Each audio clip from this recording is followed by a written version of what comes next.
ఏమంటారండి ఇప్పుడు వైసీపీ అంటలేదు, యువజన శృంగార రాసలీల రసిక పార్టీ అంటున్నారు దాన్ని. ఇప్పుడు ఈ యొక్క శృంగార రసిక రాసలీల పార్టీలో ఉన్నటువంటి అనంతబాబు లాంటి నాయకుడు వల్ల దళిత కుర్రాళ్ళు బలైపోతున్నారండి. డ్రైవర్ గా చేసిన ఒక అమాయకుడిని బలి చేశాడు.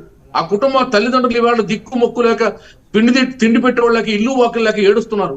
ఇక్కడే మా పక్కనే అనపర్తి నియోజకవర్గం మామిడి కుదురు, అక్కడ పెద్దాడ మండలం వాళ్ళది, మామిడి ఆడ దగ్గర. ఇటువంటి నేర చరిత్రల్ని ఇప్పుడు గతంలో మనం చూసాం సార్. ఎన్డీ తివారీని ఒక గవర్నర్ ఏమయ్యాడండి? అతని మీద చర్య తీసుకోలేదా? పదవి పోలేదా?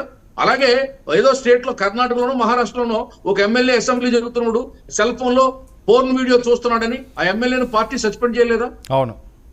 అతని మీద చర్యలు తీసుకోలేదా? మరి ఎక్కడ చర్యలు తీసుకుంటున్నాడు జగన్మోహన్ రెడ్డి అని నేను అడుగుతున్నా. ఆ పార్టీలో క్రమశిక్షణ రాహిత్యం ఉందా? క్రమశిక్షణ రాహిత్యానికి ఈ పరాకాష్ఠవి మా